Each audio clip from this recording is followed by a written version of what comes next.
And ఇంకోటి చూసుకుంటే ఇప్పుడు నెక్స్ట్ వచ్చేటప్పుడు అంటే డాన్సర్ల నుండి బయటకు వచ్చాక మాస్టర్లు అవ్వడం, సో ఒక మంచి మూవీస్, పెద్ద పెద్ద మూవీస్ కూడా చాలా మందికి అవునవును. వస్తున్నాయి. సో అలాంటివి చేసే అవకాశం ఉందా ఫ్యూచర్లో? తను ఎందుకు మరి తనకి లేదు కోరియోగ్రాఫర్ అవ్వడం అని. తను మంచి డాన్సర్, నాట్ కోరియోగ్రాఫర్. తను కూడా ఇప్పుడు అక్కడ ఎందుకు డాన్స్ చేయడం లేదు, ఎవరు తనకి నేర్పించడం లేదు కాబట్టి తను డాన్స్ చేయలేకపోతుంది. తనకి డీజే డాన్స్, ఫోక్ డాన్సెస్ అస్సలు రావన్నమాట. మీకు గుర్తుందా, కృష్ణ ముకుంద ఆ పాట చేసింది D13లో. శశి మాస్టర్ చాలా బాధపడ్డారు ఆ మాస్ స్టైల్ తనలో తేవడానికి అనమాట. చాలా అంటే తన జోన్ వేరు. ఓకే, మాస్టర్ ఎలా చెప్తే వాళ్ళకి ఏ కంఫర్ట్ జోన్ ఇస్తే వాళ్ళకి ఇచ్చేస్తారు అలాగా, అంత నీట్గా. అంతేగాని తను మాస్టర్ అవ్వాలని కానీ అలా అయితే లేదు. లేదు లేదు, తనకి లేదు. ఇక్కడ కూడా తనకు వచ్చే గణేష్ మాస్టర్ పిలిచారు, జానీ మాస్టర్ పిలిచారు, కానీ తను ఎప్పుడు అప్రోచ్ అవ్వలేదా. లేదు మమ్మీ అలా వెళ్ళిపోతే నేను యాజ్ ఏ దీనిగా ఉండిపోతాను, వద్దొద్దు నాకు అది నాకు అనవసరం, నాకు వద్దు అని. ఫ్యూచర్లో డాన్స్ క్లాసెస్ ఇప్పుతుంది, అది కూడా ఇప్పుడు కాదు, ఒక 10-15 years తర్వాత మేబీ. ఓకే. అండ్ ఇంకోటి ఏంటంటే ప్రతి ఒక్కరి లైఫ్లో కూడా చాలా స్ట్రగుల్ స్టేజెస్ చాలా ఉంటాయి. ఇప్పుడు మీరు ఎంత సపోర్ట్ చేసినా ఇండస్ట్రీలోన కొన్ని అవకాశాలు వచ్చి వెళ్ళిపోతుంటాయి, మనం ఇంకా సర్వే అవ్వలేము అనుకుంటారు. ఇలాంటి సిచ్యువేషన్స్ ఏమైనా మీతో షేర్ చేసుకుంటారా? తను చాలా పాజిటివ్ యాక్చువల్లీ అనమాట. నేను అయిపోతుంటాను అనమాట సమ్టైమ్స్. ఏంటి వర్కౌట్ అవ్వడం లేదు, ఇంకా ఇది వద్దు, నువ్వు ఈ మధ్యన కూడా నీ బిగ్ బాస్ ముందు కూడా నేను తనకి నువ్వు కాస్మెటాలజీ చేయొచ్చు కదా, మాకు ఎలాగా సలూన్ ఉంది, నేను అందులోనే అంటే ఈ ఫీల్డ్లోనే ఉన్నాను కాబట్టి నువ్వు అది టర్న్ అవ్వచ్చు కదా. ఇప్పుడు కొన్ని కాస్మెటాలజిస్ట్ ఉన్నారు కదా, HK మేకప్ అలా, వాళ్ళకన్నా ఎగ్జాంపుల్స్ ఇస్తుంటాను. వీళ్ళ తయారవుతావు, నువ్వు మంచిగా మాట్లాడతావు, నీకు నాలెడ్జ్ ఉంది, అలా మమ్మీ ఏంటి మమ్మీ వేరే ట్రాక్ పట్టిస్తున్నావు మమ్మీ. లేదు లేదు, ఏదో మంచిగా అంటే లేట్గా అయినా మంచిగా అవుతుంది మన కోసం, మనకి డోంట్ వరీ మమ్మీ, నేను ఉన్నాను కదా, నేను చేసుకుంటాను. సో అన్నిటిలో నేనున్నాను అనుకుంటూ చేసుకునే.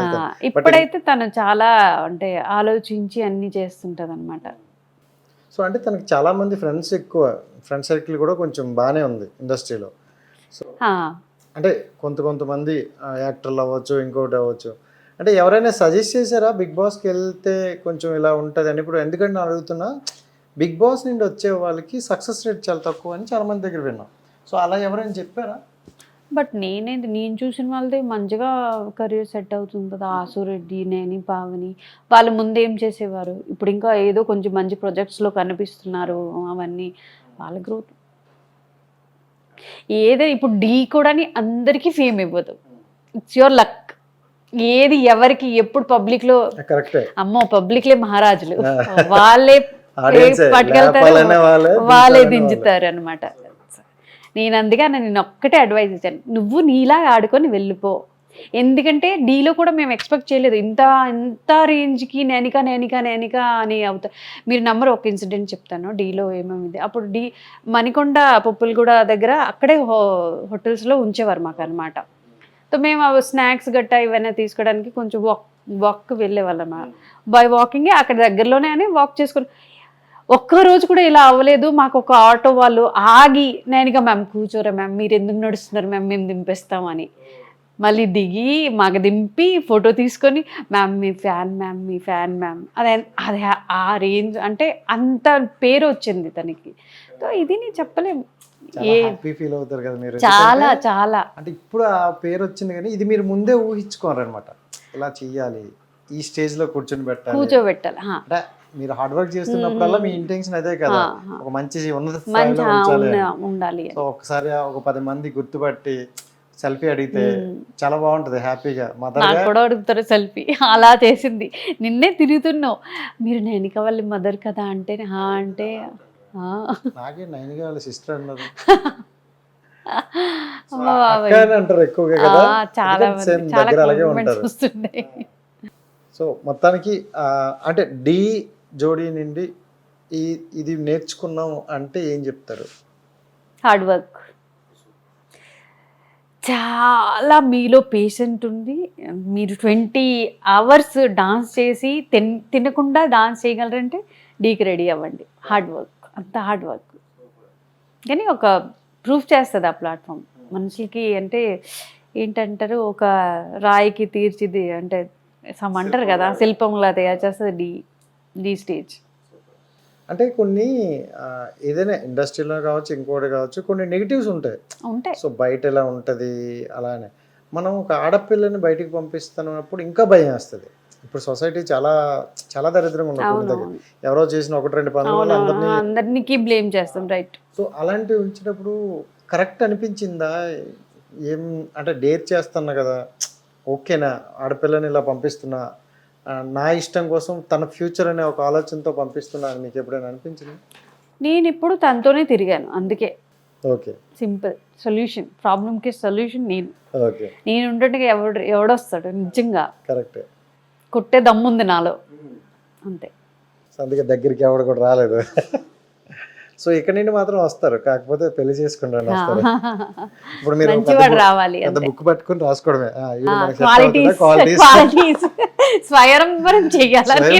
అవుతుంది కూడా. ఇంకా ఇది స్టార్ట్ అయిన తర్వాత ఇంకా అదే 10 షార్ట్ లిస్టెడ్, టాప్ 5 దాంట్లో టాప్ 1 ఖచ్చితంగా మ్యారేజ్ ట్రాఫీ నానిగా ట్రాఫీ గోస్. ఎందుకంటే ఈ టాప్ 1 లో ఉన్నారు ఎవరనేది చూడడానికైనా రావాలి. Please. Super. And me smile ఇంత బాగా స్మైల్ చేస్తానంటే దీని అనుకున్న కష్టాలన్నీ ఒకసారి అయితే మేము చూసాం. అండ్ బిగ్ బాస్కి పంపించడానికి మెయిన్ రీజన్ ఏంటి? ఫేమ్. తను యాక్చువల్లీ ఇప్పుడు కెరీర్ అంటే మనుషులు మర్చిపోతున్నారేమో అనిపించింది అనమాట నాకు. అంటే ముందు ఫేమ్ లేదనే? ఫేమ్ ఉంది, బట్ అది ఎన్ని రోజులు పనిచేస్తుంది? మీరు అలా స్క్రీన్లో కనిపించాలి కదా. ఆ ఫేమ్కి మళ్ళీ జస్ట్ రీకాల్ అనమాట అందరికీ, ఏ నేనికా ఉందిరా అని, ఇక్కడే ఉన్నా అని. Then next Bigg Boss. ఇప్పుడు బిగ్ బాస్ ఎలా ఉంటుందంటే బిగ్ బాస్ సీజన్కి మధ్యన ఒక 9 months గ్యాప్ అనమాట. ఈ సీజన్లో ఉన్న వాళ్ళందరినీ 9 months గుర్తుపెట్టుకుంటారు. దెన్ నెక్స్ట్ సీజన్ వచ్చేటప్పుడు వాళ్ళకి కొంచెం ప్రయారిటీ తగ్గుతుంది. మరి దెన్ ఆ తర్వాత ఏమనుకుంటారు? మీ బ్రెయిన్ ఏం ఆలోచిస్తుంది అంటే? ఇప్పుడు తన ఫేస్ ఎవరో ఒకరు చూస్తుంటారు కదా.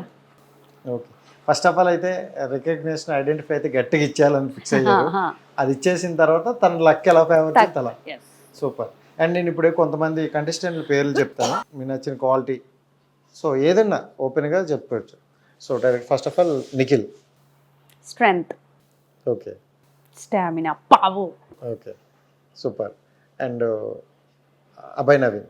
తను యాక్చువల్లీ నేను టాప్ 5లో ఉంటాను అనుకున్నాను. తన మెచ్యూరిటీ లెవెల్, తను ఆలోచించే రకము అంటే చాలా, అది ఏమయ్యిందో పాపము తన బ్యాడ్ లక్ అనుకోవచ్చు. అందరూ ఫిక్స్ అయ్యారు టాప్ 5 కంటెస్టెంట్. ఎందుకంటే అందరికి అన్న మంచి సజెషన్స్ ఇచ్చి మంచిగా చాలా మంచి అబ్బాయి. అది ఏమైందో మరి, ఎక్కడ రాంగ్. Diplomatic, very different.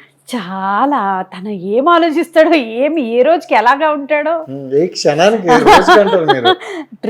ఎలా మారుతారో వాళ్ళ మట్టుకు బిగ్ బాస్ హౌస్ మేట్స్ మట్టుగా వారికి చాలా బాగా మేనేజ్ చేస్తున్నారు అనమాట ఇప్పటి వరకు. సూపర్.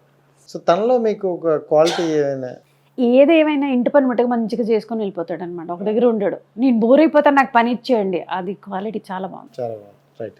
అండ్ పృథ్వీ. అగ్రెసివ్. నాకు కొంచెం తన మీద భయం వేస్తుంది అనమాట. ఎప్పుడు ఆలోచించకుండా పనిచేస్తాడో అనిపిస్తుంటుంది, అంతే. సో అవతల వ్యక్తులు, సో ఆడపిల్లల చూడుకుని కొంచెం ఆబ్వియస్లీ చూసాం కదా వాళ్ళ ఫ్రెండ్స్ అని, యష్మి, ప్రేరణ చూసిందే చెప్తున్నా. So and Nabeel. హీరో షేర్. వరంగల్ గా షేర్, హైదరాబాద్ లో ఉన్నాడు ఇప్పుడు. సో తన గేమ్ ఎలా అనిపిస్తుంది మీకు? అబ్బాయి చాలా ప్లానింగ్ మీద వచ్చాడు అనిపిస్తుంది అనమాట. ఎందుకంటే మెల్లమెల్లగా ఆరోపం బయటకు వస్తుంది అనమాట. 3rd, 4th వీక్లో అంటే ఇక్కడికి వచ్చేసాడు. సో ఇంతకు ముందు ఏంటంటే ఏం అరిస్తే ఏమనుకుంటారు, బయటికి ఆ సౌండ్ ఎలా వినిపిస్తుందో అని ఒక భయం అయితే